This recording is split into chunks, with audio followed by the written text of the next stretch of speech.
Ferme les yeux un instant. Installe-toi confortablement et respire lentement. Pendant les prochaines 90 minutes, nous allons prendre soin, ensemble, d'une chose que tu portes peut-être depuis longtemps en silence. Une blessure. Tu n'as rien à faire, nulle part où aller. Simplement écouter, respirer et te laisser doucement apaiser. Ce moment est pour toi. Rien que pour toi. Laisse tomber, un à un, les poids que tu portes sur les épaules depuis ce matin. Nous portons tous des blessures. Une trahison, un abandon, une parole qui a marqué au fer rouge. Un amour perdu, une injustice jamais réparée. Certaines sont anciennes, d'autres encore fraîches. Mais toutes, tant qu'on les ignore, continuent de saigner en secret. On croit que le temps guérit tout. Ce n'est pas tout à fait vrai. Le temps recouvre, mais ne guérit pas toujours. Une blessure qu'on n'a jamais vraiment regardée ne cicatrise pas. Elle s'enfonce, plus profond, et gouverne notre vie sans qu'on le sache. Elle est là, tapie. Elle se réveille dans un mot, un souvenir, un visage. Elle nous rend méfiants, durs, ou tristes sans raison apparente. Nous croyons avoir tourné la page, mais c'est elle, en réalité, qui tourne encore les pages de notre vie. Marc Aurèle, empereur et philosophe, avait perdu des enfants, subi des trahisons, enterré des amis.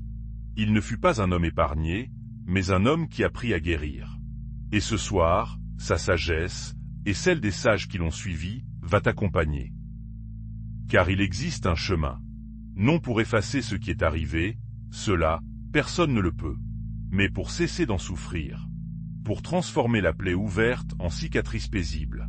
Pour reposer, enfin, ce que tu portes depuis trop longtemps. Le premier pas, c'est d'oser regarder. Nous passons tant d'énergie à fuir notre douleur. Nous nous étourdissons de travail, de bruit, de distraction, de tout ce qui peut nous empêcher de sentir. Mais ce qu'on refuse de sentir ne disparaît pas. Cela grandit dans l'ombre. Ce soir, tu n'as plus besoin de fuir. Tu es en sécurité. Tu peux poser ton regard, doucement, sur ce qui te fait mal, sans crainte d'être englouti. Car une blessure regardée avec calme commence déjà, par ce seul regard, à guérir. Ne juge pas ta douleur. Ne te dis pas, je ne devrais pas encore souffrir de cela. C'est ridicule, c'est du passé. Le cœur a son propre calendrier. Il ne guérit pas sur commande. Accueille ce qui est là, sans le condamner. C'est déjà un acte de douceur envers toi. Sache une chose, aussi. Tu n'es pas ta blessure. Elle est en toi, mais elle n'est pas toi. Tu es celui qui l'observe, celui qui la porte, et donc celui qui, un jour, pourra la déposer. Il y a en toi quelque chose de plus vaste, d'intact, que rien n'a jamais pu briser. Pense à l'océan. En surface, la tempête déchaîne les vagues. Mais quelques mètres plus bas, tout est calme, silencieux, immobile. Ta douleur est à la surface. En profondeur, il existe en toi un lieu que nulle tempête n'atteint. Nous allons apprendre à y descendre. Comprends aussi que ta blessure n'est pas une faiblesse. Elle est la preuve que tu as aimé, espéré, fait confiance. Seuls ceux qui n'ont jamais ouvert leur cœur n'ont jamais été blessés. Ta douleur est la trace d'un cœur vivant. Il n'y a là aucune honte. Épictète, le philosophe qui fut esclave, enseignait ceci. Ce ne sont pas les événements qui nous troublent, mais le jugement que nous portons sur eux. La blessure vient du dehors. Mais la souffrance qui dure naît de l'histoire que nous nous racontons à son sujet. Cela ne veut pas dire que ta douleur n'est pas réelle. Elle l'est. Mais cela veut dire qu'une part de ton pouvoir t'appartient encore. Tu ne peux pas changer ce qui est arrivé. Mais tu peux, peu à peu, changer la manière dont tu le portes en toi. Guérir, ce n'est pas revenir à ce que tu étais avant la blessure. Cela, c'est impossible.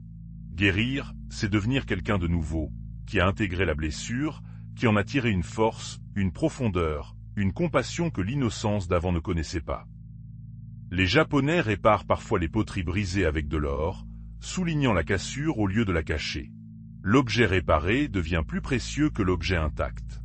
Tes fêlures aussi peuvent devenir des lignes d'or. C'est cela, la véritable guérison. Alors ne cherche pas à redevenir comme avant. Cherche à devenir plus vrai, plus doux, plus fort. La blessure, si tu la traverses avec conscience, ne te diminuera pas. Elle t'agrandira. Beaucoup des âmes les plus lumineuses sont d'anciens cœurs brisés qui ont su se recoudre. Cette nuit, nous allons cheminer par étapes. Reconnaître la douleur. Comprendre. Déposer la rancune. Lâcher le passé. Nous pardonner. Et enfin, rouvrir le cœur. Chaque étape te rapprochera de la paix. Tu n'as rien à forcer. Laisse simplement les mots faire leur œuvre. Respire profondément, une fois. Sens l'air qui entre et qui ressort, emportant avec lui un peu de la tension. Tu as décidé, ce soir, de prendre soin de toi. C'est peut-être le geste le plus courageux et le plus tendre que tu puisses poser. Bienvenue sur le chemin. Sache que tu n'es pas seul. Depuis que les hommes existent, tous ont connu la perte, la trahison, le chagrin. Ta peine te relie, en secret, à l'humanité entière. Ce que tu traverses, d'autres l'ont traversé avant toi, et en sont ressortis plus vivants. Toi aussi, tu le peux. Ne te presse pas de guérir non plus. La guérison n'est pas une course. C'est une saison. Comme l'hiver précède le printemps, ta douleur précède ta renaissance. Fais confiance au rythme lent de la vie en toi. Ce qui doit se répare, si on lui laisse le temps et la paix. Il te faudra du courage, oui. Non le courage bruyant des batailles, mais le courage tranquille de celui qui accepte de sentir, de comprendre et de lâcher. C'est le plus difficile des courages, et le plus beau. Celui qui guérit son cœur accomplit un travail plus grand qu'aucune conquête. Voilà pour ce premier chapitre. Nous avons simplement ouvert la porte, et osé nommer la blessure. C'est déjà beaucoup. Dans le prochain chapitre, nous apprendrons à cesser de fuir la douleur, et à l'accueillir enfin, pour qu'elle puisse commencer à se dissoudre. Bienvenue dans ce deuxième chapitre. Ce soir, nous abordons ce que la plupart des hommes passent leur vie à éviter, et qui pourtant est la seule vraie porte vers la guérison. Sentir sa douleur, au lieu de la fuir. Notre premier réflexe, face à la souffrance, c'est de fuir. Nous nous jetons dans le travail, les écrans, la nourriture, le bruit. Tout, plutôt que de rester seuls, en silence, avec ce qui nous fait mal. Nous devenons des experts de la fuite. Mas has tu remarqué? La douleur qu'on fuit ne s'en va jamais vraiment. Elle attend. Elle nous rattrape la nuit, dans le silence, quand les distractions se taisent. Ce que nous refusons de regarder en face finit toujours par nous gouverner par derrière. Imagine que tu tiennes un ballon sous l'eau. Tant que tu appuies, il reste caché. Mais l'effort t'épuise, et dès que tu relâches, il jaillit avec violence. La douleur refoulée est ce ballon. La retenir demande une énergie immense, et elle ressurgit toujours. Combien d'énergie dépenses-tu, chaque jour, à ne pas sentir? À rester occupé pour ne pas penser? Cette fatigue sourde que tu traînes vient peut-être de là. On s'épuise bien plus à fuir une douleur qu'à la traverser une bonne fois. Les stoïciens ne fuyaient pas. Ils regardaient les choses en face, calmement, telles qu'elles sont. Regarde ta douleur, non comme un ennemi, mais comme un messager. Elle est venue te dire quelque chose. Tant que tu ne l'écoutes pas, elle continuera de frapper à ta porte. Si. Que te dit ta douleur? Bien souvent, elle révèle ce à quoi tu tenais vraiment. On ne souffre que de ce qu'on aime. La douleur d'une perte est la mesure d'un amour. La douleur d'une trahison est la mesure d'une confiance. Ta souffrance dessine, en creux, la carte de ton cœur. Alors, ce soir, cesse de te fuir. Pose une main sur ta poitrine, si tu le souhaites. Et dis simplement à ta douleur, je te vois. Je ne te chasse plus. Tu as le droit d'être là. Ce simple accueil, tu verras, change déjà quelque chose. Ce qui est accueilli commence à s'apaiser.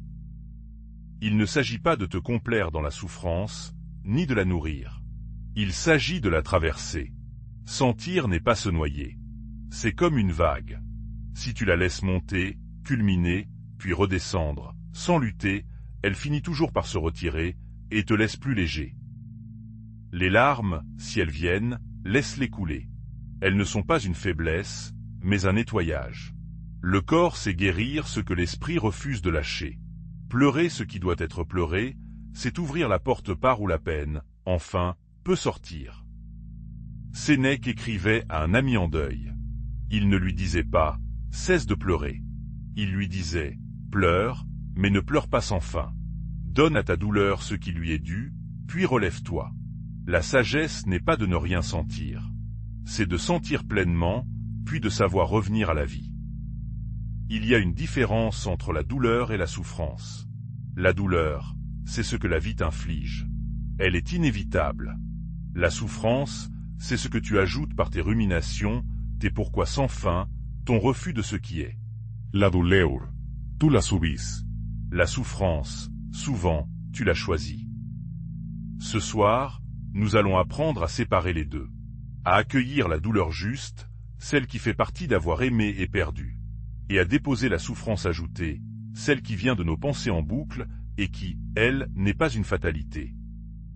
Observe tes pensées quand la douleur monte. Elle raconte une histoire. C'est injuste, je ne m'en remettrai jamais. C'est de ma faute ou de la sienne. Ces histoires attisent le feu. La douleur brute, sans l'histoire, est déjà bien plus supportable qu'on ne le croit. Et c'est ceci. Quand la vague monte, ne lui accole aucun mot.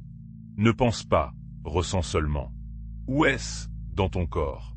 Une boule à la gorge, un poids sur la poitrine? Reste avec la sensation pure, sans le récit. Tu découvriras qu'une sensation, à elle seule, ne peut pas te détruire. La douleur que l'on ose sentir pleinement se transforme. Celle que l'on refoule se pétrifie. C'est un paradoxe que les sages connaissent bien. Le chemin le plus court hors de la souffrance passe par le cœur de la souffrance, non par sa fuite. Sois patient et doux avec toi-même dans ce passage. Tu ne défais pas en une nuit ce qui s'est noué en des années. Chaque fois que tu oses sentir, un peu, s'enfuir, tu desserres l'étau. Reviens-y autant de fois qu'il le faut. La guérison aime la constance tranquille.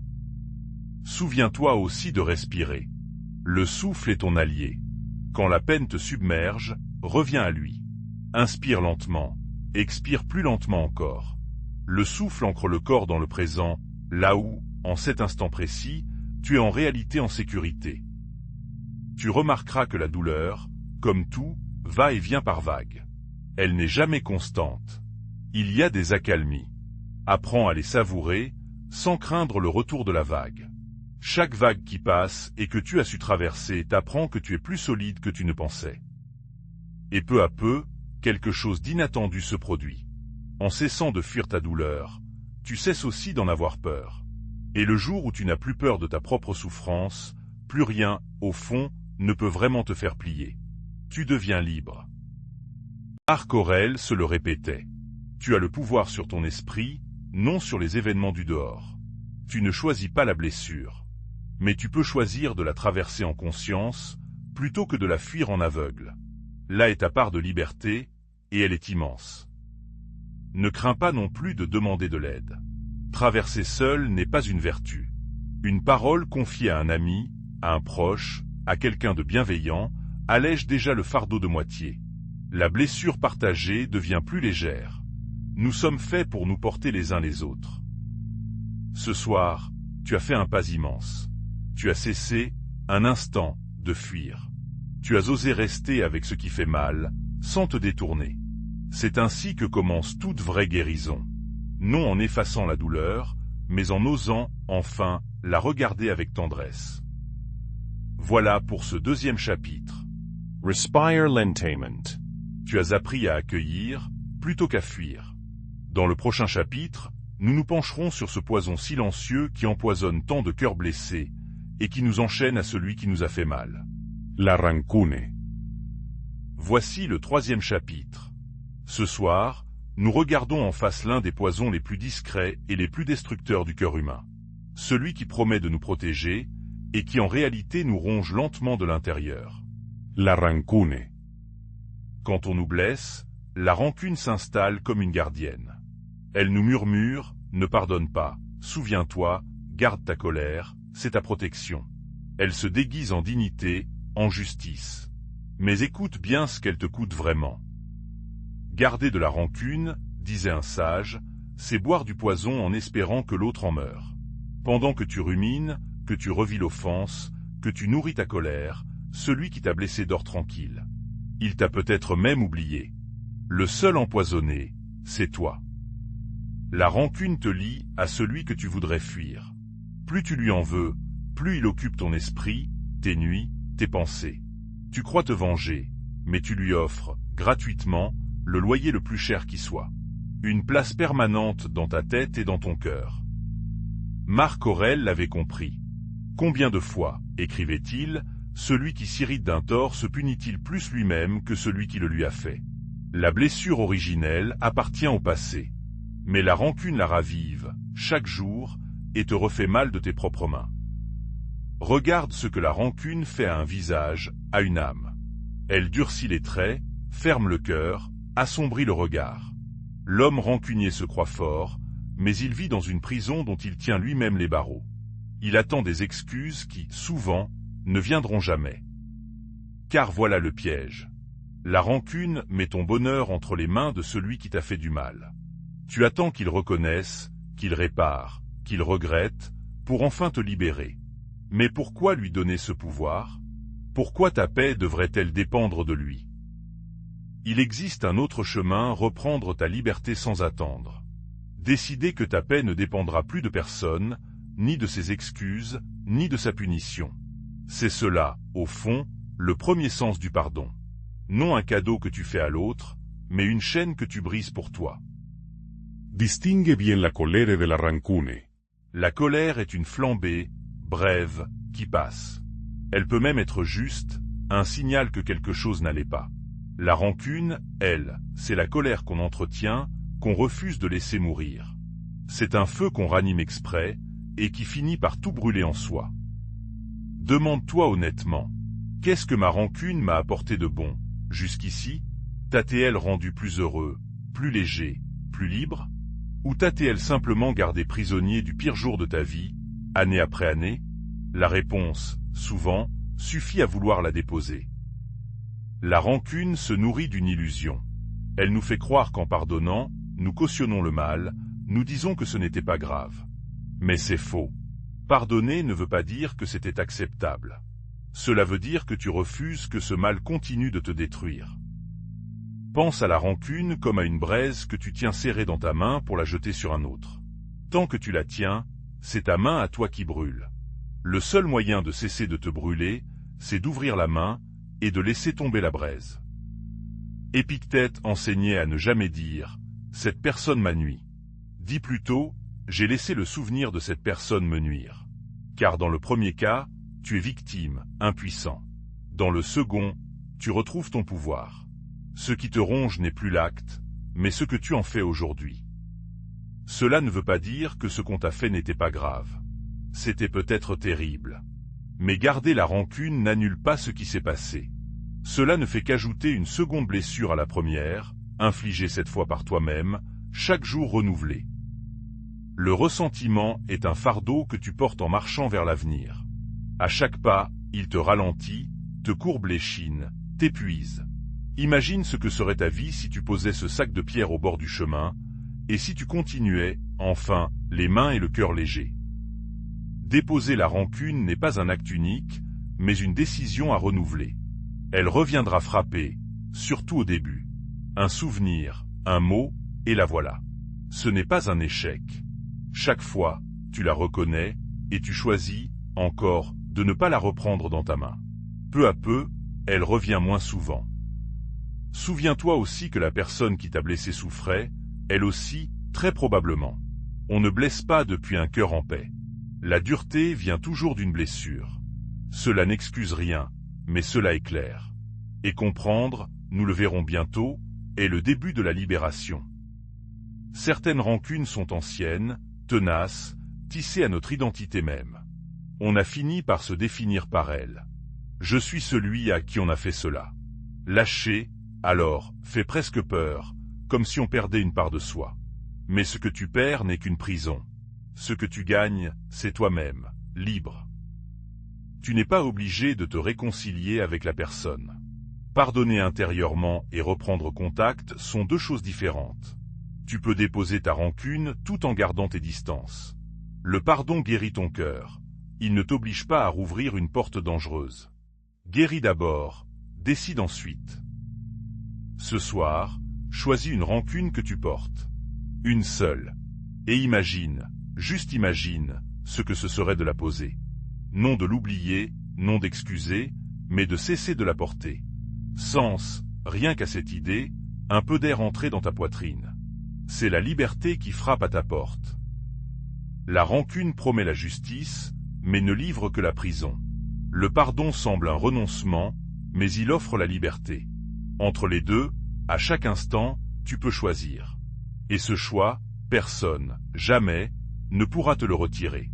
Il est le dernier, et le plus précieux, de tes pouvoirs. Voilà pour ce 3e chapitre. Respire lentement, et sens si, quelque part, un poids a commencé à se desserrer. Dans le prochain chapitre, nous ferons le pas qui rend le pardon possible. Comprendre, vraiment, celui qui nous a blessés. Bienvenue dans ce 4e chapitre. Ce soir, nous faisons un pas décisif sur le chemin de la guérison.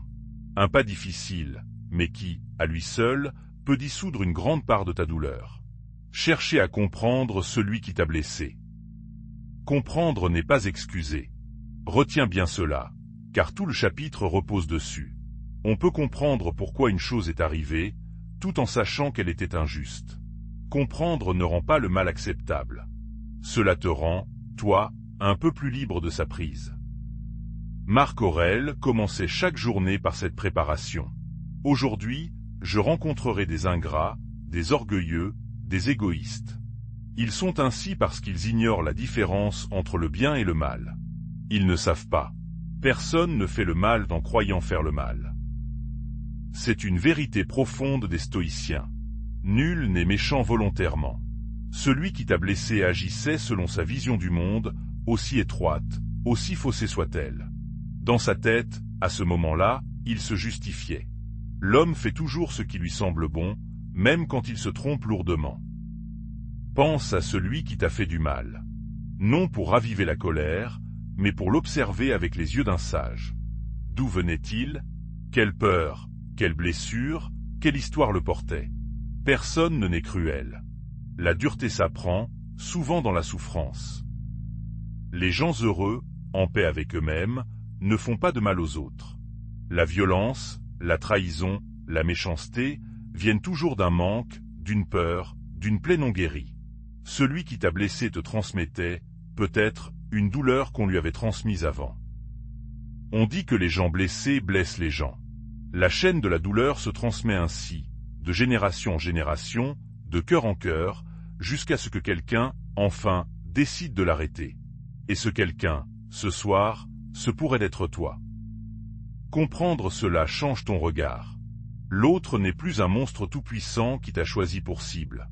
C'est un être humain, limité, souffrant, égaré, qui agit depuis sa propre obscurité. Cela ne réduit pas ta douleur à néant, mais cela lui retire son venin. Il y a une prière ancienne qui dit « Pardonne-leur, car ils ne savent pas ce qu'ils font ». Ces mots contiennent une sagesse immense. La plupart du mal qu'on nous fait vient de l'inconscience, de l'aveuglement, non d'une pure volonté de nuire. Les vrais monstres sont rares. Les aveugles, nombreux. Essaie cet exercice. Imagine la scène qui t'a blessé, mais vue depuis les yeux de l'autre. Que ressentait-il? Que se racontait-il? De quoi avait-il peur? Tu n'es pas obligé de trouver ces raisons valables. Mais tu découvriras presque toujours un humain, faible, et non un démon. Comprendre, c'est aussi te souvenir de tes propres fautes. Toi aussi, un jour, tu as blessé quelqu'un. Peut-être sans le vouloir, peut-être en croyant bien faire. Nous sommes tous, tour à tour, celui qui blesse et celui qui est blessé.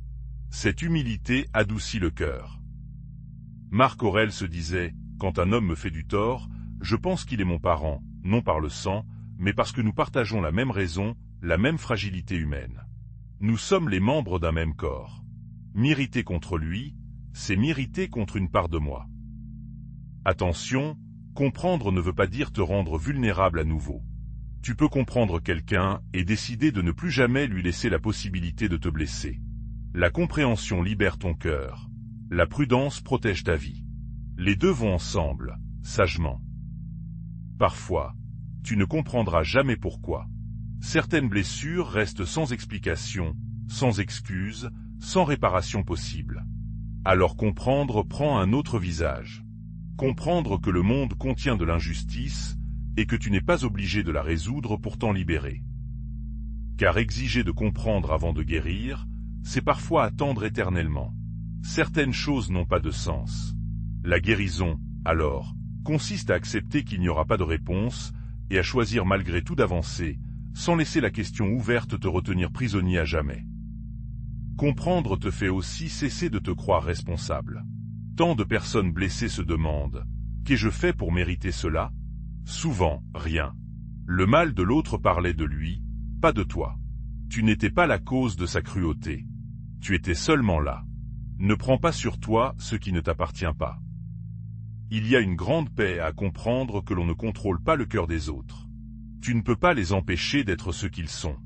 Mais tu peux cesser d'attendre d'eux ce qu'ils ne peuvent pas donner. Lâcher cette attente, c'est déposer un fardeau immense. Regarde la vie de celui qui t'a blessé, souvent. Elle porte déjà, en elle-même, sa propre punition.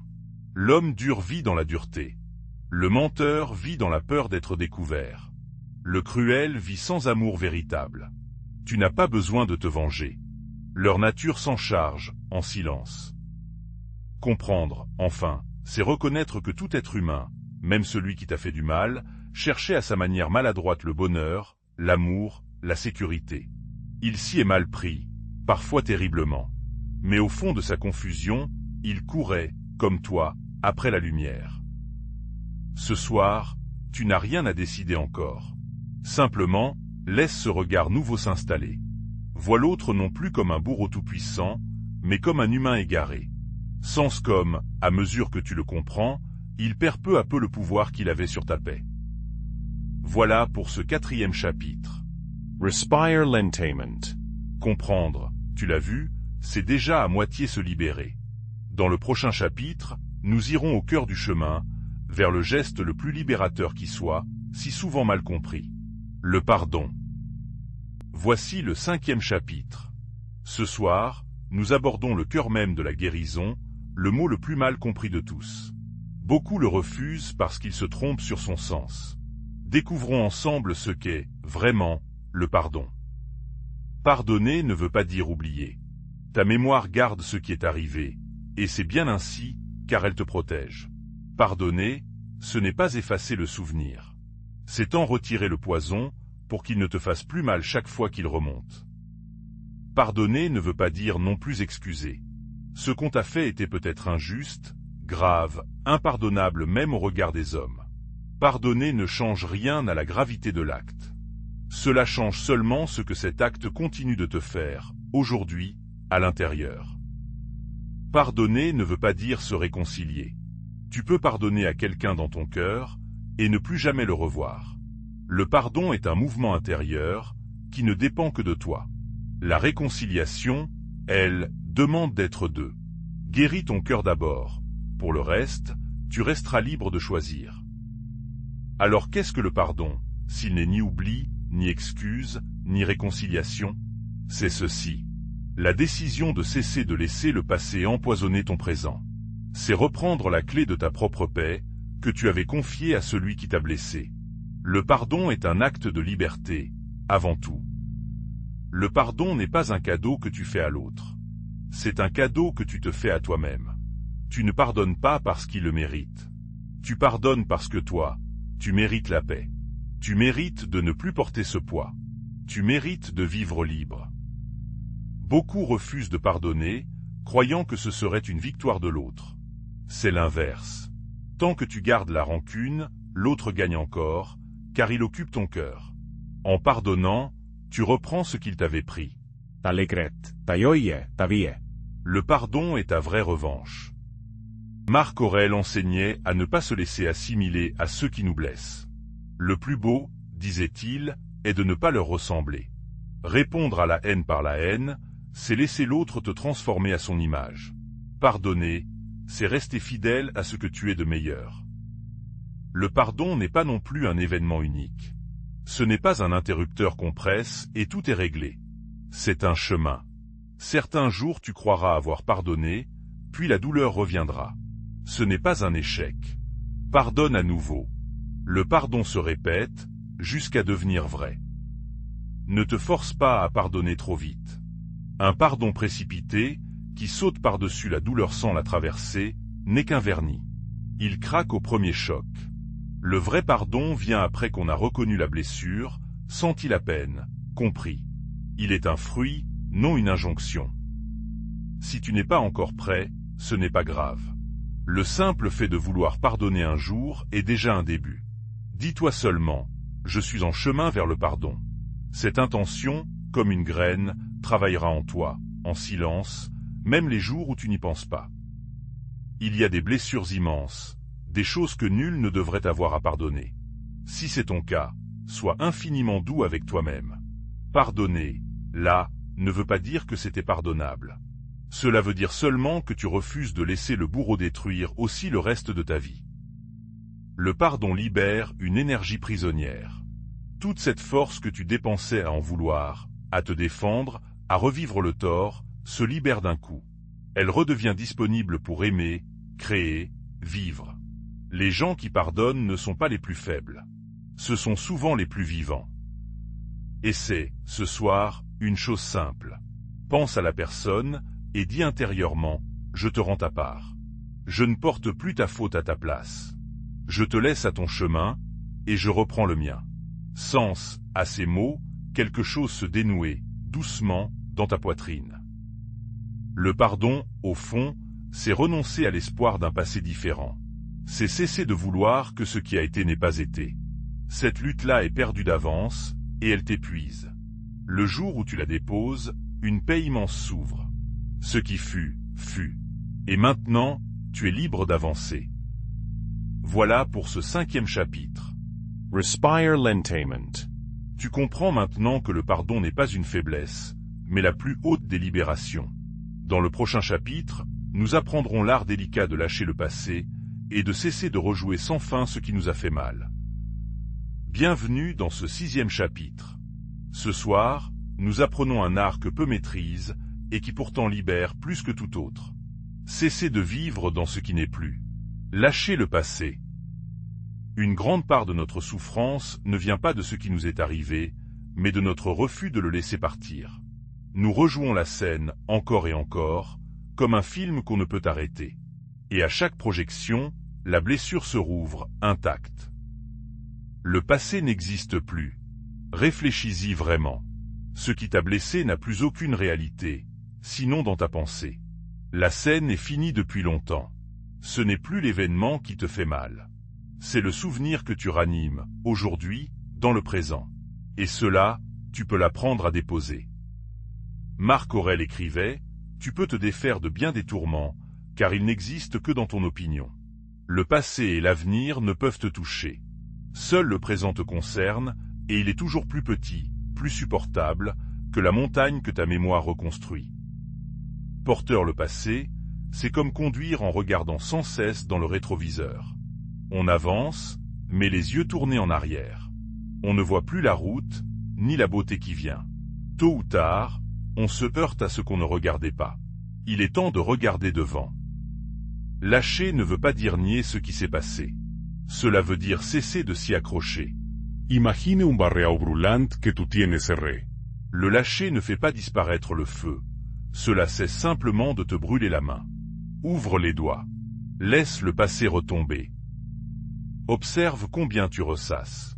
Les pensées en boucle, c'est si seulement, c'est j'aurais dû, c'est pourquoi moi. Elles tournent sans fin et ne mènent nulle part. Elles donnent l'illusion de résoudre, mais elles ne font que creuser le même sillon, toujours plus profond. Quand tu te surprends à ressasser, ne lutte pas contre la pensée, cela la renforce. Reconnais-la simplement, doucement. Ah, revoilà ce souvenir. Puis ramène ton attention à l'instant. À ton souffle, à un son, à la sensation de tes pieds sur le sol. Le présent est le seul refuge du ressassement. Le passé a peut-être une leçon à te transmettre. Prends la leçon, et laisse le reste. Le sage garde la sagesse d'une épreuve, mais dépose la douleur. On peut apprendre d'une brûlure sans garder la main dans le feu. Récolte la sagesse, puis referme le livre. Beaucoup s'accrochent au passé par peur du vide. Cette blessure, à force, est devenue une compagne, une identité. Qui serais-je sans elle? Mais ce que tu prends pour un vide est en réalité un espace. L'espace pour du neuf, du vivant, du léger. N'aie pas peur de cet espace. Il est ta liberté. Il y a un rituel simple que pratiquaient les anciens. Écrire ce qui pèse, puis le brûler, ou le confier à l'eau d'une rivière. Le geste dit au corps ce que l'esprit peine à comprendre. Je te laisse partir.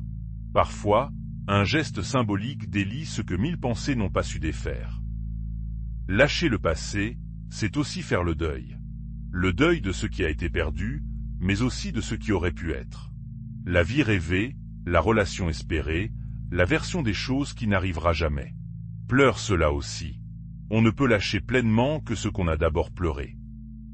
Le fleuve ne remonte jamais à sa source. L'eau qui est passée. Et pourtant, le fleuve reste vivant. Il coule, il chante, il rejoint la mer soit comme le fleuve. Ne cherche pas à retenir l'eau d'hier. Coule vers ce qui vient. C'est ta nature profonde et ta paix. Chaque matin est une occasion de recommencer. La nuit efface l'ardoise. Tu n'es pas condamné à être demain ce que le passé a fait de toi hier. À chaque aube, tu peux choisir, à nouveau, qui tu veux devenir. Ce pouvoir de recommencer, aucun passé ne peut te l'enlever. Ce soir, choisis une chose du passé que tu portes encore. Et, en expirant lentement, imagine que tu la déposes, ici, dans le noir, comme on pose une valise trop lourde après un long voyage. Tu n'es pas obligé de la reprendre demain. Sens comme tes épaules, déjà, se redressent. Voilà pour ce 6e chapitre. Respire lentement, tournez vers ce qui vient. Dans le prochain chapitre, nous nous pencherons sur la personne la plus difficile à pardonner de toutes, celle que l'on juge le plus durement, et dont dépend pourtant toute guérison. Toi-même. Voici le 7e chapitre. Ce soir, nous nous tournons vers la personne que tu juges peut-être le plus sévèrement au monde, et à qui tu refuses souvent la douceur que tu accorderais à un ami. Toi-même. Apprenons à te pardonner. Nous portons tous des regrets. Des mots qu'on n'aurait pas dû dire, des choix qu'on aurait voulu différents, des personnes qu'on a blessées, des occasions manquées. La culpabilité peut ronger une vie entière, en silence, plus cruellement qu'aucun ennemi extérieur. Écoute cette vérité. Tu as fait, à chaque instant de ta vie, du mieux que tu pouvais, avec ce que tu savais, ce que tu étais, et ce que tu ressentais à ce moment-là. Si tu avais su faire mieux, tu l'aurais fait. On ne peut pas reprocher au passé de ne pas avoir eu la sagesse d'aujourd'hui. Celui que tu étais hier n'avait pas ton regard d'aujourd'hui. Il était plus jeune, plus blessé, plus aveugle peut-être. Le juger avec ce que tu sais maintenant est injuste. Aurais-tu le cœur de condamner un enfant qui trébuche parce qu'il n'a pas encore appris à marcher? Marc Aurèle se le rappelait.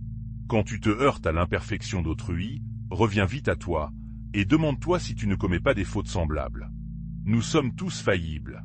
Se croire tenu à la perfection, puis se haïr de ne pas l'atteindre, voilà une cruauté qu'on ne s'inflige qu'à soi. La culpabilité a parfois une part utile. Elle te dit que tu as agi contre tes valeurs, et t'invite à réparer, à changer.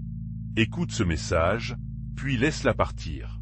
Mais la culpabilité qui s'éternise, qui te punit sans fin longtemps après la leçon apprise, celle-là ne sert plus à rien. Elle ne fait que détruire. Se punir ne répare rien. Rester enfermé dans le remords ne redonne pas ce qui a été perdu, ne guérit personne. Si tu peux réparer, répare. Si tu peux t'excuser, excuse-toi. Puis pardonne-toi. Ta souffrance prolongée n'ajoute rien au monde, sinon une douleur de plus, la tienne. La meilleure façon d'honorer une faute passée, c'est de devenir, grâce à elle, quelqu'un de meilleur. Fais de ton erreur un maître. Que celui que tu as blessé, hier, devienne la raison pour laquelle tu es plus doux, aujourd'hui. Ainsi, même ta faute se transforme en lumière. Parle-toi comme tu parlerais à un ami que tu aimes. Si ton meilleur ami venait te confier la faute qui te ronge, lui cracherais-tu ta haine au visage? Non. Tu l'entourerais de douceur, tu lui rappellerais sa valeur. Offre-toi la même bonté. Tu la mérites autant que quiconque. Tu n'es pas la pire chose que tu aies faite.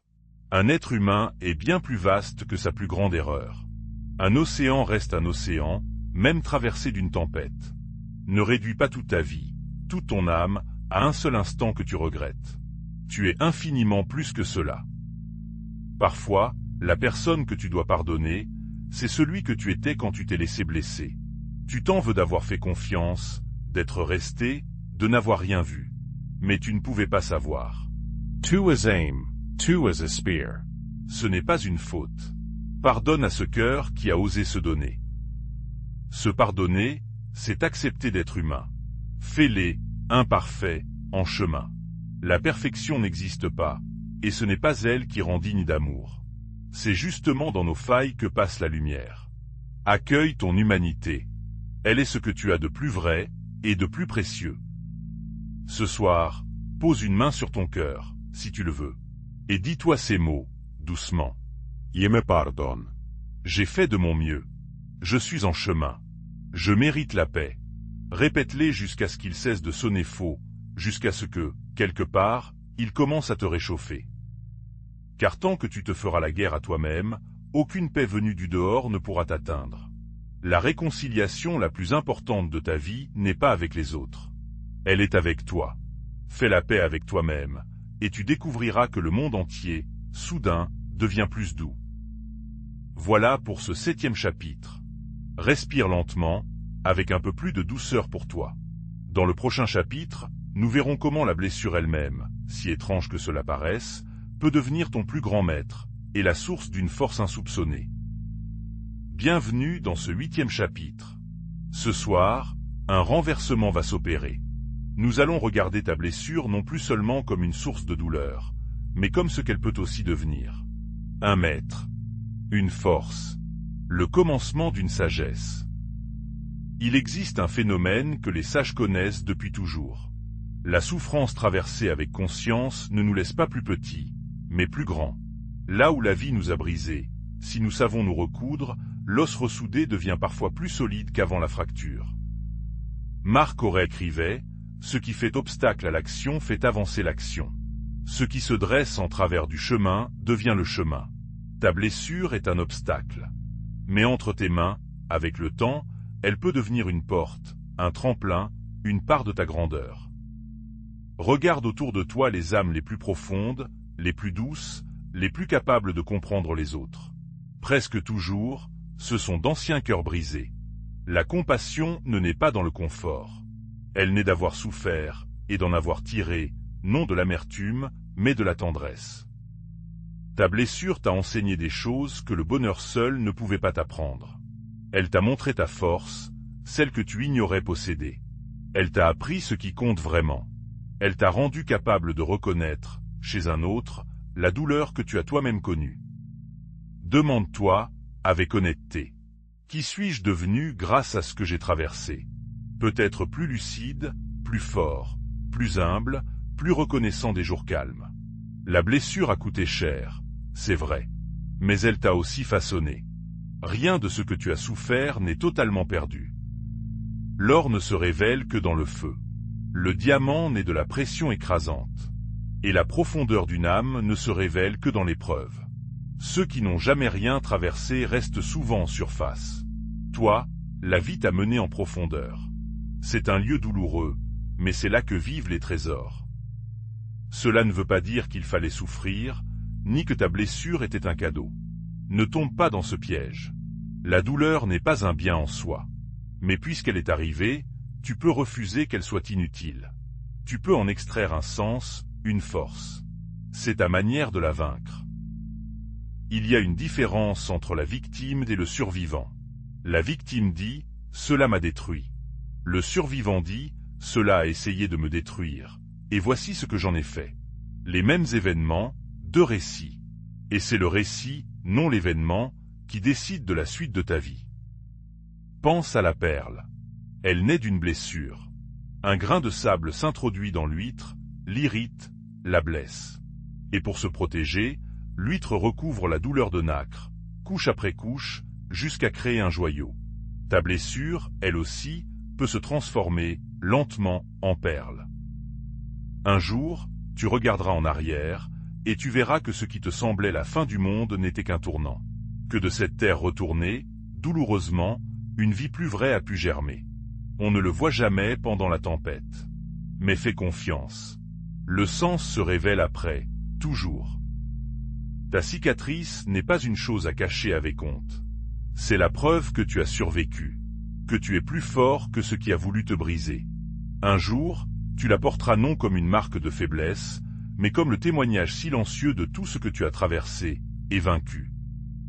Peut-être, un jour, ta blessure guérie te permettra d'aider quelqu'un d'autre. De dire, moi aussi j'ai connu cela, et regarde, on peut s'en relever. Il n'y a pas de consolation plus puissante que celle d'une personne qui a traversé la même nuit, et qui te tend la main depuis l'autre rive. Si, ce soir, essaie de voir ta blessure autrement. Non comme une preuve que la vie t'en veut, mais comme une matière brute, entre tes mains, qui attend d'être transformée. Tú es le sculpteur. La douleur est la pierre. Et de cette pierre, tu peux tailler quelque chose de beau. Voilà pour ce 8e chapitre. Respire lentament. Tu commences à voir que ta blessure n'est pas seulement une perte, mais aussi un maître. Dans le prochain chapitre, nous ferons la paix avec ce qui ne pourra jamais être réparé ni changé. L'irréversible. Voici le 9e chapitre. Ce soir, nous faisons la paix avec ce qui est peut-être le plus dur à accepter dans une blessure.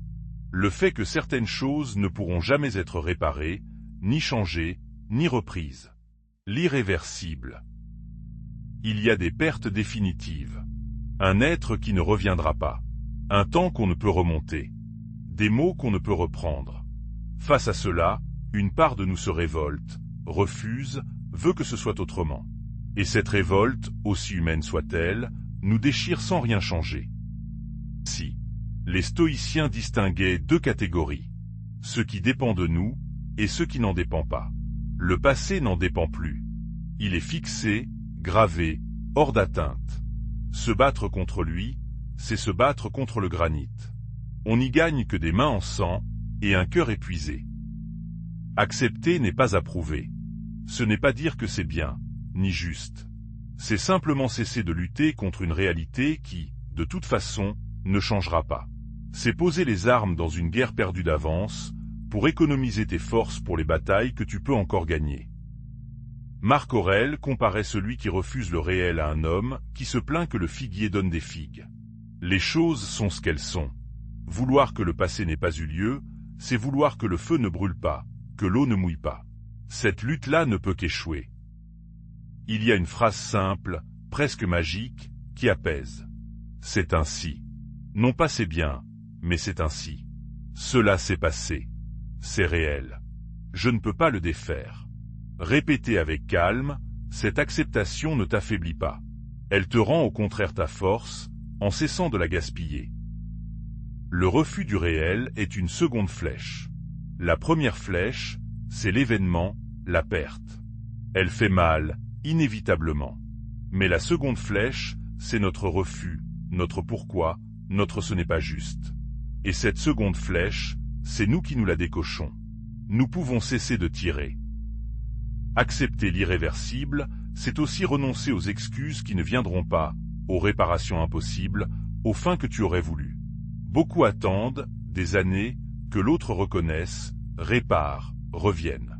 Mais si cela n'arrive jamais, ta guérison ne peut pas dépendre d'un événement qui ne se produira peut-être pas. Alors offre-toi la fin que l'autre ne t'a pas donnée. Tu n'as pas besoin de ces excuses pour te libérer. Tu peux clore l'histoire toi-même, dans ton cœur. Écris la dernière page. Dis adieu à ceux qui devaient mourir. La clôture ne vient pas toujours du dehors. Souvent, c'est toi qui l'accordes. Il faut parfois faire le deuil non seulement de ce qu'on a perdu, mais de ce qu'on n'aura jamais eu. L'enfance rêvée, le parent idéal, l'amour qui aurait dû durer. Ce deuil-là est invisible, et pourtant réel. Pleure aussi ces vies qui n'ont pas eu lieu. Puis, doucement, laisse-les reposer. Si l'acceptation n'arrive pas d'un coup, elle vient par vagues, elle aussi. Un jour tu crois avoir accepté, le lendemain la révolte revient. C'est normal. Accepte même ton refus d'accepter. Sois patient. L'acceptation est moins une décision qu'une lente maturation du cœur. Et sais-tu ce qui se cache de l'autre côté de l'acceptation? La paix. Une paix profonde, inattendue. Car tant qu'on lutte contre le réel, on est en guerre. Le jour où l'on cesse, un silence immense s'installe. Non la résignation triste, mais la paix de celui qui a enfin déposé les armes. Marc Aurèle disait, « Aime ce qui t'arrive, car cela t'était destiné, tissé avec toi depuis l'origine. Tu n'es pas obligé d'aller jusque-là ce soir. Mais commence par cesser de le haïr. Cesse de te battre. Dépose. Et laisse la vie, patiemment, refermer la plaie que la lutte tenait ouverte. Ce soir, prends la chose que tu ne peux pas changer. Et, en expirant, dis simplement, c'est ainsi. Je cesse de me battre contre ce qui est. Non par faiblesse, mais par sagesse. Sens, à ces mots, une tension ancienne, enfin, se relâcher au fond de toi. Voilà pour ce 9e chapitre. Respire lentement, un peu plus en paix avec ce qui ne peut être défait. Dans le prochain chapitre, ayant déposé tant de poids, nous apprendrons le geste du courage tranquille. Rouvrir son cœur, et oser, à nouveau, faire confiance à la vie. Bienvenue dans ce 10e chapitre. Après avoir déposé tant de poids, un mouvement nouveau devient possible. Le plus délicat, et le plus courageux, de tous. Après avoir été blessé, oser rouvrir son cœur. Une blessure nous apprend à nous protéger. Nous élevons des murs, nous nous méfions, nous nous fermons. Sur le moment, c'est sage, c'est nécessaire. Mais si les murs restent trop longtemps, ils ne gardent plus seulement la douleur dehors. Ils gardent aussi la vie et l'amour dehors. Le cœur fermé ne souffre plus, c'est vrai. Mais il ne vit plus non plus. Il devient une forteresse vide. À force de nous protéger de la douleur, nous nous privons aussi de la joie. Car les deux passent par la même porte. Fermer son cœur à l'une, c'est le fermer à l'autre. Rouvrir ne veut pas dire redevenir naïf, ni s'exposer sans discernement. Cela veut dire retrouver la capacité de ressentir, de se lier, d'aimer, tout en gardant la sagesse que la blessure t'a apprise. Un cœur ouvert et lucide, voilà le but. Ni la forteresse, ni la porte grande ouverte à tous les vents. Marc Aurèle, malgré tous ses deuils et toutes ses trahisons, n'a jamais cessé d'aimer les hommes. Aime le genre humain, écrivait-il, même imparfait, même décevant. Il aurait pu se murer dans l'amertume. Il a choisi, chaque jour, de garder son cœur tendre. C'est cela, la vraie force. Devenir dur n'est pas guérir. C'est seulement se transformer en la blessure elle-même. Celui qui, ayant souffert, décide de ne plus jamais faire confiance, laisse celui qui l'a blessé remporter la victoire finale. Il l'a rendu semblable à lui. Guérir, c'est refuser de laisser la blessure te durcir. La vulnérabilité n'est pas une faiblesse. C'est un courage. Il faut bien plus de force pour rester tendre après avoir été blessé que pour se blinder. N'importe qui peut construire un mur. Seuls les cœurs vraiment forts osent, après la chute, ouvrir à nouveau les mains. Commence petit. Tu n'as pas besoin de rouvrir ton cœur au monde entier d'un coup. Un sourire, une conversation vraie, un moment de tendresse offert ou reçu.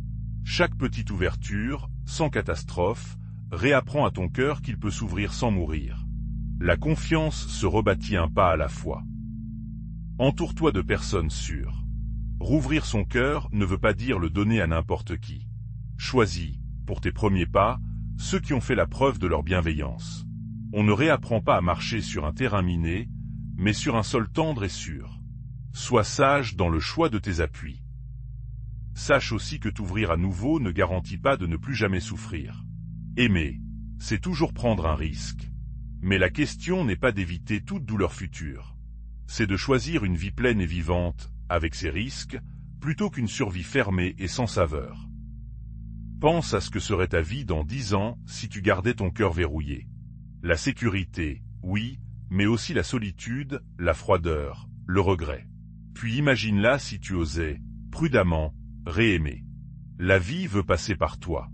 Ne lui barre pas la route à cause de ceux qui, hier, t'ont déçu. Ce soir, imagine ton cœur comme une maison. Depuis la blessure, tu en as fermé les volets. Va, en pensée, en ouvrir un seul. Laisse entrer un rayon. Sens la chaleur, la lumière, la vie qui attendait dehors, patiemment. Tu n'es pas obligé de tout ouvrir. Un volet, ce soir, suffit. Voilà pour ce 10e chapitre. Respire lentement, le cœur un peu plus ouvert. Dans le prochain chapitre, nous irons plus loin sur ce chemin délicat, en apprenant à refaire confiance aux autres, à la vie, et surtout, à nouveau, à toi-même. Voici le 11e chapitre. Ce soir, nous prenons soin de ce que la blessure abîme souvent le plus profondément, et qui est pourtant le socle de toute vie heureuse. La capacité de faire confiance. À la vie, aux autres et à toi-même. Quand on nous trahit, quelque chose se brise en dedans. On se dit, plus jamais.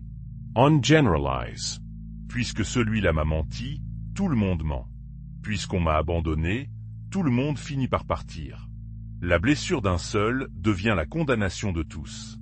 C'est compréhensible, mais c'est un piège. Une personne t'a trahi. Cela ne veut pas dire que l'humanité entière est traître. Tu as croisé une ombre, et tu voudrais fermer les volets à tout le soleil. Ne laisse pas ceux qui t'ont déçu écrire la loi de toutes tes relations futures. Ils ne le méritent pas. Et toi, tu mérites mieux. Refaire confiance ne veut pas dire faire confiance aveuglément. La confiance sage n'est pas un saut dans le vide. Elle s'accorde progressivement, elle s'observe, elle se vérifie. On donne d'abord un peu, on regarde comment l'autre le porte, puis on donne davantage. La confiance se construit, pierre à pierre. La blessure t'a donné un cadeau caché. Le discernement. Tu vois désormais des signaux que tu ne voyais pas avant. Utilise cette lucidité non pour te fermer, mais pour choisir mieux. La méfiance ferme toutes les portes. Le discernement choisit les bonnes. Ce n'est pas la même chose. La plus importante confiance à reconstruire, c'est celle en toi-même. La blessure murmure souvent. Tu n'aurais pas dû faire confiance, c'est ta faute, tu es naïf. Alors on cesse de se fier à son propre cœur. Mais tu n'étais pas naïf. Tu étais ouvert. Et cette ouverture est belle. Refaire confiance en toi, c'est te promettre ceci. Quoi qu'il arrive, je serai là pour moi. Si l'on me blesse encore, je saurai me protéger, me consoler, me relever. Cette confiance-là ne dépend de personne. Elle fait de toi ton propre refuge. Et celui qui peut compter sur lui-même n'a plus peur de s'ouvrir. Car la vraie sécurité n'est pas que les autres ne te blessent jamais. C'est de savoir que, même s'ils te blessent, tu t'en remettras. Tu l'as déjà prouvé. Tu es encore là, ce soir, à cheminer vers la lumière. Cette preuve vaut plus que toutes les garanties. Tu es plus solide que tu ne le crois. Fais aussi confiance à la vie elle-même. Elle t'a blessé, oui, mais elle t'a aussi donné tant de choses. Des matins, des rires, des mains tendues, des beautés. Elle n'est ni entièrement cruelle, ni entièrement douce. Elle est vaste. Et dans cette vastitude, il reste tant de bien qui t'attend encore. Marc Aurèle avait foi en l'ordre du monde. Ce qui t'arrive, disait-il, fait partie d'un tout qui te dépasse et qui, malgré les apparences, ne te veut pas de mal. Tu n'es pas obligé de tout comprendre pour faire confiance. Parfois, faire confiance, c'est simplement avancer dans le noir en sachant que le chemin existe. Chaque fois que tu accordes une confiance mesurée et qu'elle est honorée, ta foi se répare un peu. Cherche ces expériences. Elles sont partout, dans les petites choses. Un ami fidèle, une parole tenue, une bonté inattendue. Le monde est plein de preuves que la confiance, souvent, est méritée. Ce soir, souviens-toi d'une personne, une seule, en qui tu as raison d'avoir confiance. Sens la chaleur de cette certitude. C'est la preuve que ton cœur sait encore reconnaître le vrai. Il n'est pas brisé. Il est prudent, et c'est bien. Mais il sait encore, quand il le faut, s'ouvrir et se fier. Voilà pour ce 11e chapitre. Respire lentement, un peu plus confiant. Dans le prochain chapitre, nous découvrirons une force qui transforme tout sur son passage, et qui peut faire jaillir la lumière même du cœur d'une blessure. La gratitud. Bienvenue dans ce 12e chapitre. Ce soir, nous invoquons une force qui a le pouvoir de transformer le regard, et de faire jaillir la lumière même du cœur de l'ombre. Une force que la blessure fait oublier et que la guérison fait renaître. La gratitud. Quand on souffre, tout se rétrécit autour de la douleur. On ne voit plus qu'elle. Le reste de la vie, ses beautés, ses cadeaux, disparaît dans l'ombre de la blessure. La gratitude, c'est rallumer doucement la lumière et redécouvrir tout ce qui, malgré la peine, demeure et nous porte. Si la gratitude n'efface pas la douleur, elle l'accompagne. On peut, dans le même cœur, porter une peine et une reconnaissance. Oui, j'ai perdu cela, et cela fait mal. Et oui, il me reste ceci, et c'est précieux. Tenir les deux, c'est cela, la maturité du cœur guéri. Commence par le plus simple. Le souffle qui te maintient en vie. Le cœur qui bat sans que tu le lui demandes. Le toit au-dessus de ta tête, l'eau, la lumière du jour. Ces dons si évidents qu'on les oublie, et qui pourtant sont des miracles. Rien que d'être là, ce soir, est déjà une grâce. Marc Aurèle commençait ses écrits par la gratitude. Il remerciait ses maîtres, ses proches, ceux qui lui avaient appris la patience et la bonté. Le plus puissant des hommes ne partait pas de ce qui lui manquait, mais de ce qu'il avait reçu. Fais comme lui. Compte tes dons avant tes manques.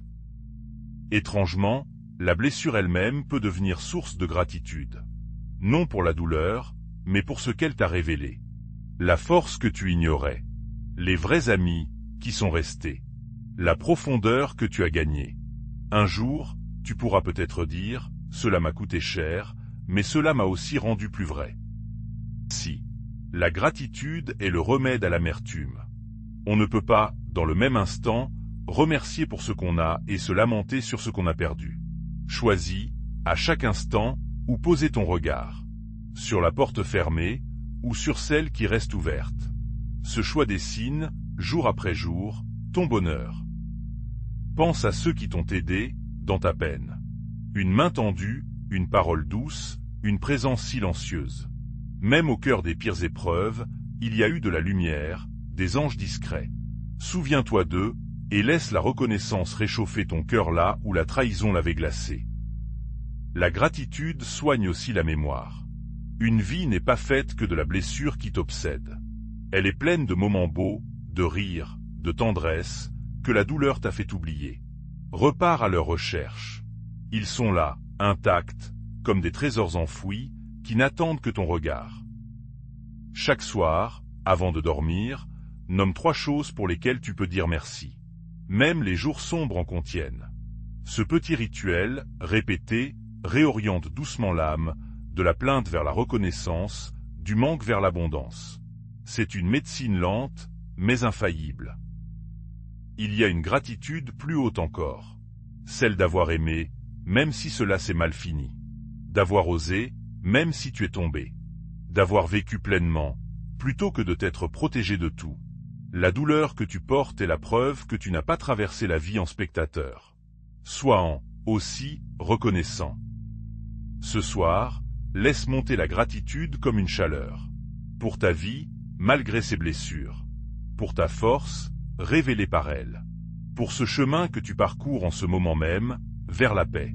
Tu es vivant, tu guéris, tu avances. Rien que cela, ce soir, mérite un immense merci. Voilà pour ce 12e chapitre.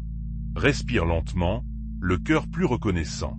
Dans le prochain chapitre, nous découvrirons comment ta blessure, une fois apprivoisée, peut devenir un cadeau pour les autres et donner à toute ta souffrance un sens que rien ne pourra plus lui retirer. Voici le 13e chapitre. Ce soir, nous découvrons comment donner à ta blessure le sens le plus élevé qui soit. Non plus seulement guérir de ta douleur, mais la transformer en quelque chose de précieux pour d'autres. Faire de ta cicatrice un cadeau. Une vérité que connaissent tous ceux qui ont guéri. La souffrance qui n'a servi à rien reste stérile et amère. Mais la souffrance qui devient utile à d'autres se transforme, rétrospectivement, en un trésor. Le sens ne supprime pas la douleur passée. Il la raquette. Qui, mieux que toi, peut comprendre celui qui traverse aujourd'hui ce que tu as traversé hier? Ta blessure t'a donné une carte de ce territoire de la nuit. Tu sais les pièges, les passages, la sortie. Ce savoir-là, personne ne l'apprend dans les livres. Il se paie en larmes. Et il peut sauver. Marc Aurèle enseignait que nous sommes faits les uns pour les autres, comme les membres d'un même corps. Ce que tu as souffert n'est pas seulement à toi. Il peut devenir un don pour la grande famille humaine. Ta plaie guérie devient une source où d'autres viendront boire. Tu n'as pas besoin de grands gestes. Une écoute vraie, offerte à quelqu'un qui souffre. Une parole de celui qui sait, moi aussi j'ai connu cela, et on s'en relève. Ta simple présence, ayant traversé la même nuit, est pour l'autre une preuve vivante que la sortie existe. C'est un cadeau inestimable. Regarde autour de toi. Tant de personnes portent, en silence, une blessure semblable à la tienne. Elles n'osent en parler, se croient seules, se jugent.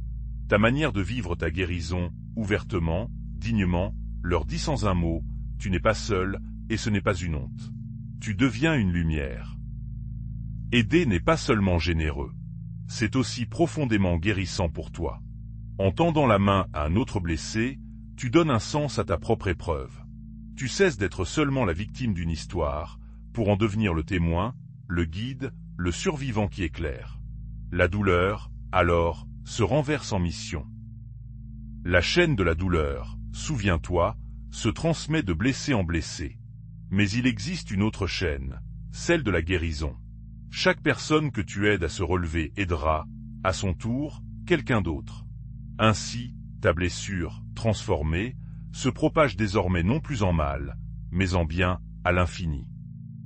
Tu peux aussi transformer ta blessure autrement. En art, en création, en beauté. Combien de chefs d'œuvre, de chansons, de mots qui consolent, sont nés d'un cœur brisé qui a su transmuer sa peine. La douleur est une énergie brute. Entre tes mains, elle peut devenir création, offrande, lumière. N'attends pas d'être parfaitement guéri pour aider. Souvent, c'est en aidant qu'on achève de guérir. Tu n'as pas besoin d'avoir toutes les réponses. Ta seule présence, honnête et bienveillante, suffit. Le blessé n'a pas besoin d'un sauveur parfait. Il a besoin d'un compagnon qui comprend. Ce soir, imagine que ta blessure est un jour ce sens. Qu'elle t'ait rendu capable de consoler, de comprendre, d'aimer plus profondément. Sens comme cette idée change tout. Ta souffrance n'aura pas été vaine.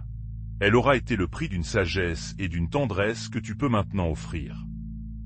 Voilà pour ce 13e chapitre. Respire lentament.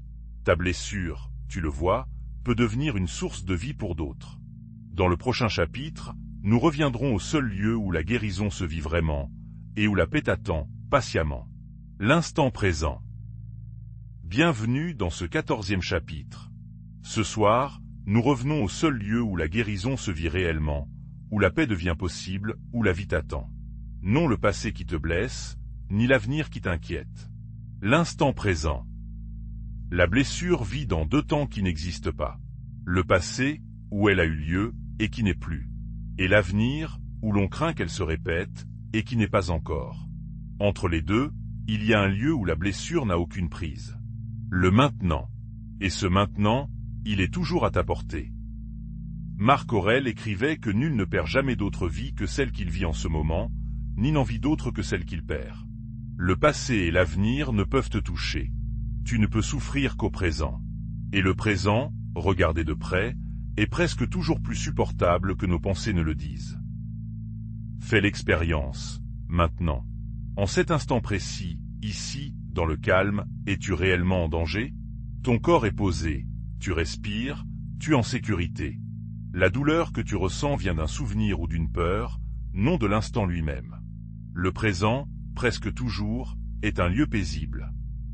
Si l'esprit blessé voyage sans cesse. Il retourne à la scène, il anticipe le pire, il rumine.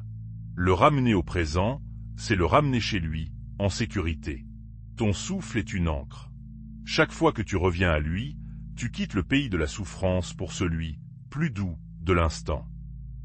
Ancre-toi dans tes sens. Que vois-tu, en ce moment? Que entends-tu? Que sens-tu, sous tes mains, sous tes pieds? Les sens ne connaissent que le présent. En y revenant, tu échappes au tourbillon des pensées. C'est une porte de sortie toujours ouverte, à chaque instant, vers le calme. Si Le présent contient des trésors que la souffrance nous cache. La chaleur d'une tasse, le chant d'un oiseau, un rayon de lumière, le silence d'une nuit. Ces petites choses sont là, offertes, à chaque instant. Mais l'esprit prisonnier du passé leur passe, devançant les voir. Relentis. Regarde. Requa. Guérir ne se fait pas en une fois, dans un grand mouvement. Cela se fait instant après instant. Un souffle apaisé. Un moment de calme goûté. Une pensée douce choisie.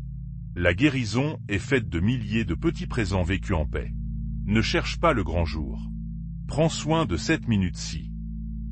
L'avenir aussi t'inquiète, peut-être. Vais-je m'en remettre? Serai-je à nouveau blessé? Mais l'avenir n'existe pas encore. Tu le vis 1000 fois en imagination, souffrant d'avance de maux qui n'arriveront peut-être jamais. Ramène-toi. Tu n'as qu'à vivre cet instant. Le suivant viendra en son temps. Il y a une grande liberté à comprendre ceci. Tu n'as pas à guérir toute ta vie d'un coup. Tu as seulement à traverser cet instant, puis le suivant. Et cela, tu en es toujours capable.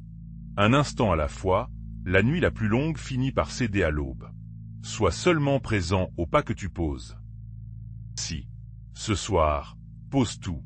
Le passé, laisse-le derrière. L'avenir, laisse-le venir. Et installe-toi, pleinement, dans cet instant. Ici, maintenant, tu respires, tu en vis, tu es en paix. Il n'y a rien d'autre à faire que d'être là. Goûte ce calme. C'est ta maison. Elle t'attendait depuis toujours. Voilà pour ce 14e chapitre. Respire lentement, ancré dans le présent. Dans le prochain chapitre, ayant retrouvé le calme de l'instant, nous rouvrirons grand les yeux sur ce que la douleur nous avait fait oublier. La beauté du monde et le droit à la joie. Voici le 15e chapitre.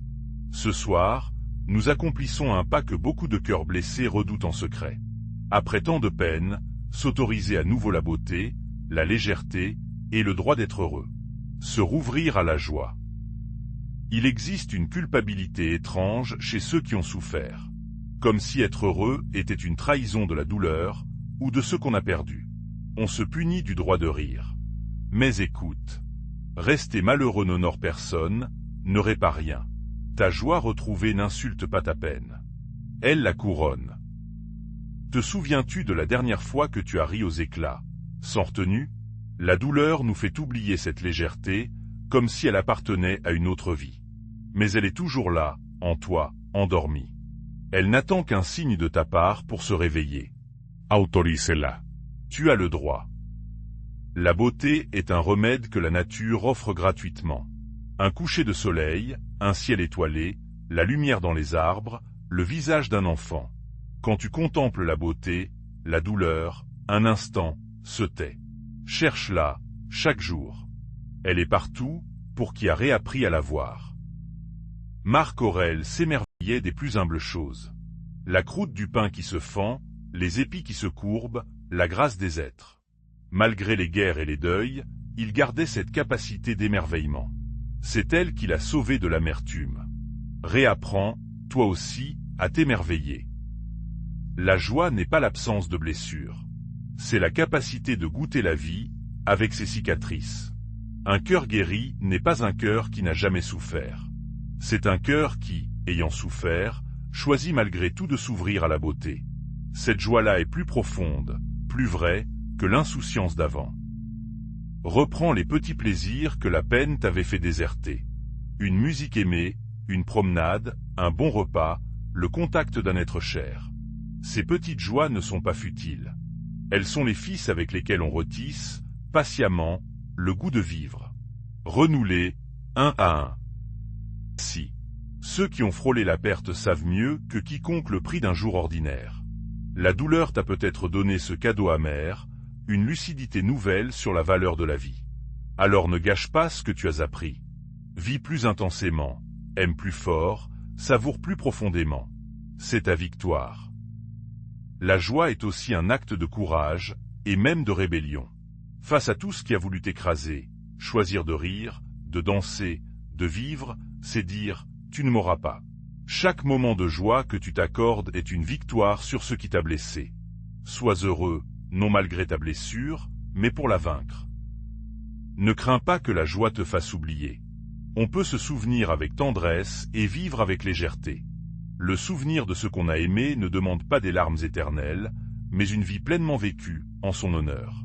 La plus belle façon d'honorer ce qui fut, c'est de bien vivre ce qui est. Ce soir, promets-toi une chose. Demain, tu chercheras un instant de beauté, un seul, et tu t'arrêteras pour le savourer pleinement. Un ciel, un sourire, une lumière. Et tu te diras, j'ai le droit à cela. La vie est aussi faite pour être belle. Et je choisis, à nouveau, d'y goûter.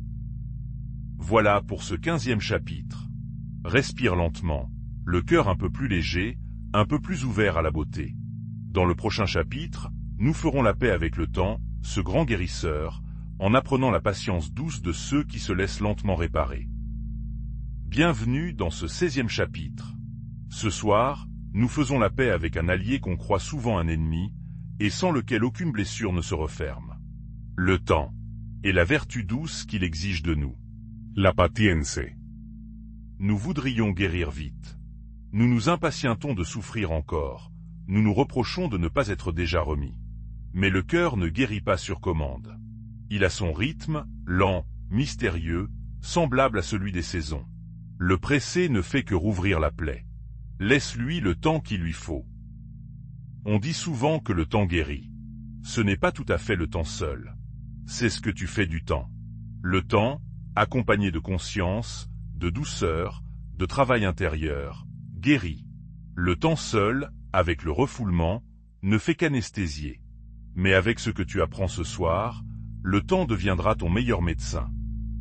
Regarde comment la nature répare. Un arbre blessé ne se soigne pas en un jour.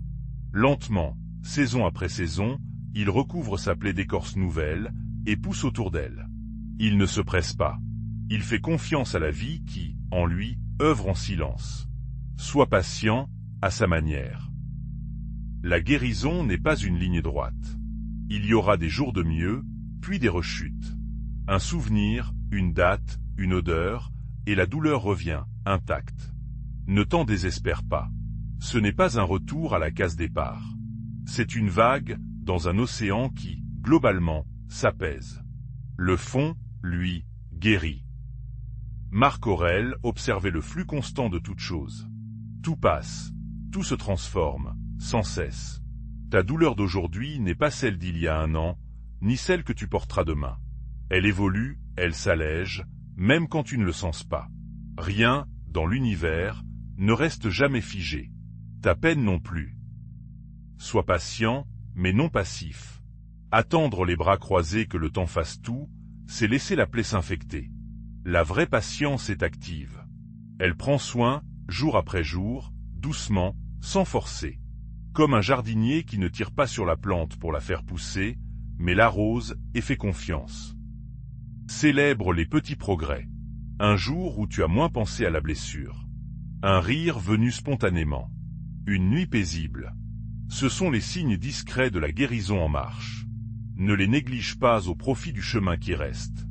Regarde le chemin déjà parcouru. Tu es plus loin que tu ne le crois. Compare-toi non aux autres, ni à un idéal de guérison, mais à celui que tu étais au plus fort de la douleur. Vois combien de chemin tu as fait. Même les jours difficiles, tu tiens debout, tu chemines. C'est cela, la vraie force. Non l'absence de chute, mais la patience de se relever, encore et encore.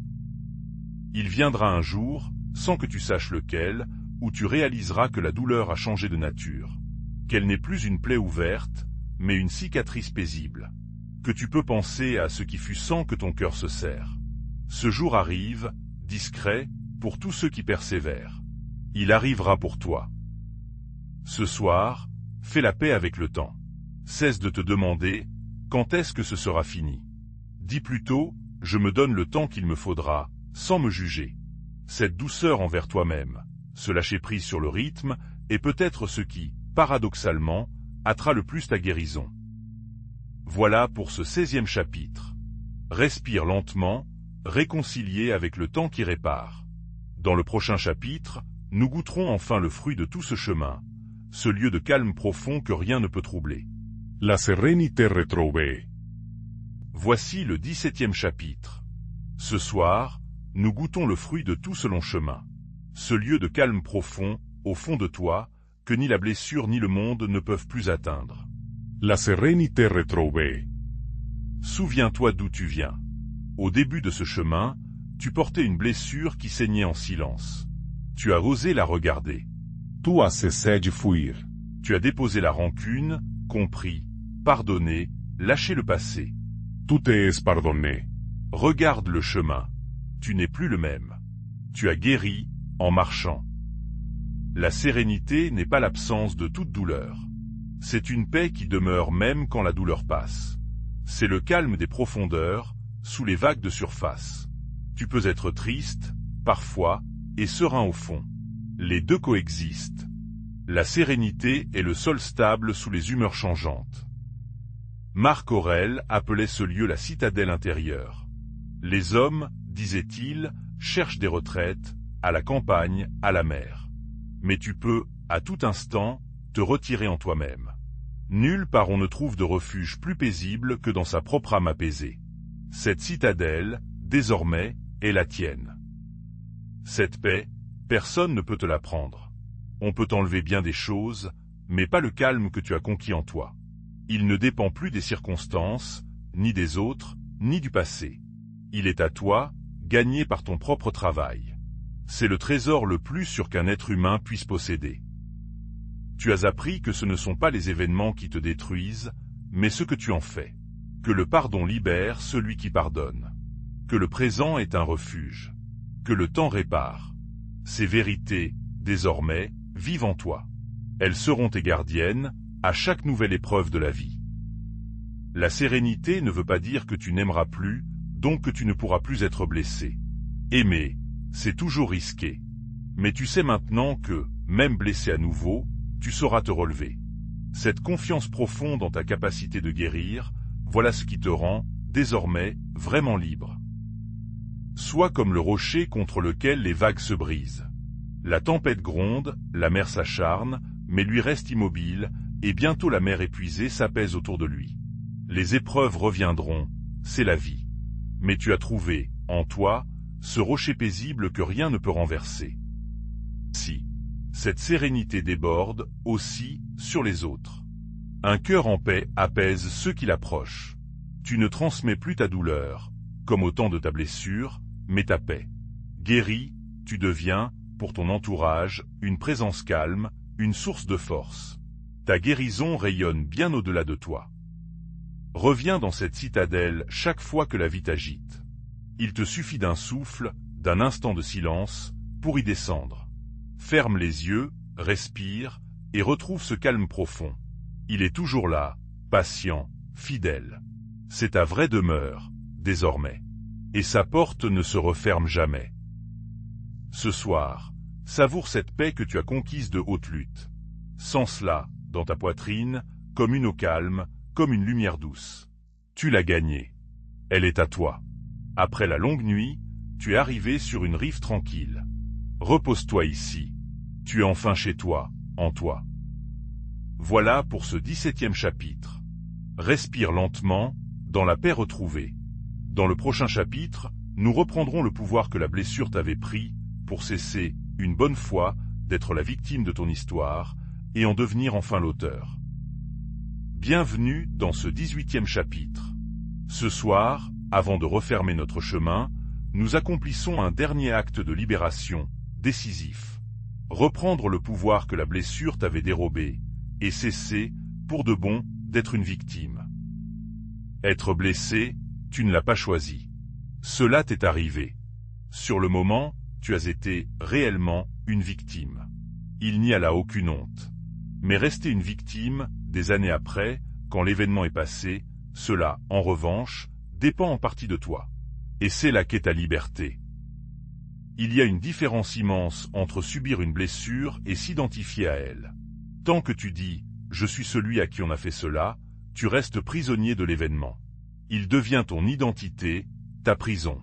Tu peux, à la place, dire « cela m'est arrivé », mais ce n'est pas tout ce que je suis. Si. Le rôle de victime a un piège sournois.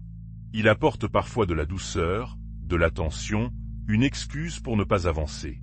C'est confortable, à sa manière. Mais c'est un confort qui coûte ta vie entière.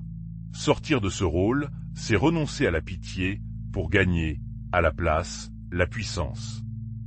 Épictète, l'esclave devenu maître de sagesse, l'enseignait sans relâche. On ne peut pas t'enchaîner l'âme sans ta permission. Ton corps, on peut le blesser. Mais celui qui décide du sens que tu donnes à ta vie, celui qui tient les rênes de ton âme, c'est toi, et toi seul. Reprends ces rênes. Reprendre ton pouvoir, c'est passer de pourquoi cela m'est-il arrivé, à que vais-je en faire.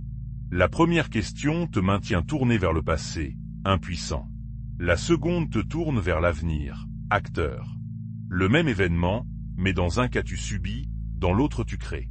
Choisis de créer. Cesse d'attendre que celui qui t'a blessé change, s'excuse ou reçoive sa punition. Cette attente te garde suspendu à lui, dépendant de lui. Ta guérison ne lui appartient pas, reprends-la. Décide que ta vie avancera, que l'autre bouge ou non. Ton bonheur ne sera plus jamais son otage. Marc Aurèle refusait de se laisser diminuer par le tort d'autrui. Ils peuvent entraver mon corps, disait-il en substance, mais mon jugement, ma volonté, mon âme reste libre. Personne ne peut te forcer à haïr, à désespérer, à abandonner. Ces décisions restent, toujours, entre tes mains. Regarde tout ce que tu as déjà accompli sur ce chemin, cette nuit. Tuos regardadoleaur, tuos pardon, tuos LTA, tout es relev. Est-ce là l'œuvre d'une victime impuissante? Non. C'est l'œuvre d'un être puissant, courageux, qui a repris sa vie en main. Reconnais cette force. Elle est tienne. Ta blessure ne définit pas la suite de ton histoire. Elle n'est qu'un chapitre, non le livre entier. Et la plume, désormais, est entre tes mains. Tu peux écrire une suite de renaissance, de force, de sens. L'auteur de ta vie, ce n'est plus celui qui t'a blessé. C'est toi. Reprens la plume. Il y a une joie fière à se relever par soi-même. À se dire, on a essayé de me briser, et me voici debout. Cette dignité-là ne s'accorde pas. Elle se conquiert. Et une fois conquise, plus personne ne peut te la retirer. Tu deviens souverain de ta propre vie. C'est le contraire exact d'une victime. Ce soir, prononce cette décision en toi. Je ne suis plus une victime. Ce qui m'est arrivé ne me définit plus. Je reprends le pouvoir sur ma vie, sur mon regard, sur mon avenir.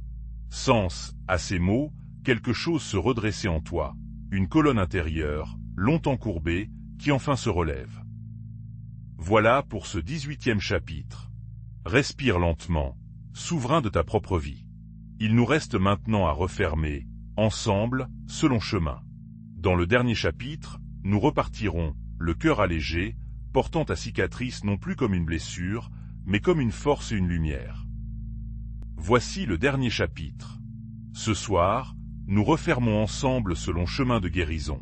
Nous avons beaucoup marché, toi et moi, dans la nuit. Il est temps de recueillir ce que nous avons trouvé, et de repartir, enfin, le cœur allégé. Souviens-toi du chemin parcouru. Tu es arrivé, ce soir, portant une blessure. Tu as osé la nommer, la regarder, la sentir. Tu as compris celui qui t'a fait mal. Tu as déposé la rancune, pardonné, lâché le passé. Tout est pardonné. Tu as retrouvé la confiance, la gratitude, la joie, la paix. Tu n'es plus tout à fait le même qu'au début de cette nuit. Quelque chose, en toi, s'est dénoué, apaisé, réparé. La blessure est toujours là, peut-être, mais elle a changé de nature. Elle n'est plus une plaie qui saigne. Elle devient, doucement, une cicatrice qui raconte ta force.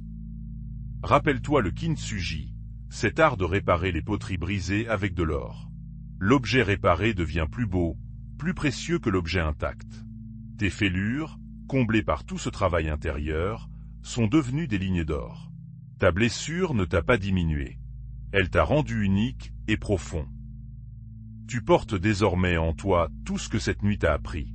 Que la douleur qu'on ose sentir se transforme. Que le pardon libère celui qui pardonne. Que le passé n'existe plus que si on le nourrit. Que le présent est un refuge, et le temps, un ami. Ces vérités sont tes trésors. Garde-les précieusement. Si la douleur revient, et elle reviendra parfois, ne t'effraie pas. Tu sais maintenant quoi faire. Accueille-la, sans la fuir. Laisse la vague monter, culminer, puis redescendre. Reviens au présent, à ton souffle. Tu as traversé la nuit une fois. Tu sauras la traverser encore. Tu n'es plus démuni. Marc Aurèle écrivait « Ne perds plus ton temps à discuter de ce que doit être un homme de bien. Sois-le. De même, ne reste plus à débattre avec ta blessure. Tu as fait le travail. Maintenant, va et vis. La plus belle preuve de ta guérison, ce ne seront pas des mots, mais ta vie, pleinement vécue. Repars, mais ne repars pas seul. Emporte avec toi la compassion que cette épreuve t'a donnée. Tends la main, à ton tour, à ceux qui saignent en silence. Fais de ta blessure guéris une lumière pour d'autres. C'est ainsi que la douleur, enfin, trouve son sens le plus haut et sa plus belle victoire. Sache que la guérison n'est pas une destination où l'on arrive une fois pour toutes. C'est une façon de marcher. Certains jours seront lumineux, d'autres plus gris. Ce n'est pas grave. Tu as maintenant la carte et la boussole. Quoi qu'il arrive, tu sauras toujours retrouver le chemin de la paix. Sois fier de toi, ce soir. Il faut un courage immense pour regarder sa douleur en face au lieu de la fuir. Pour pardonner au lieu de haïr. Pour ouvrir son cœur au lieu de se murer.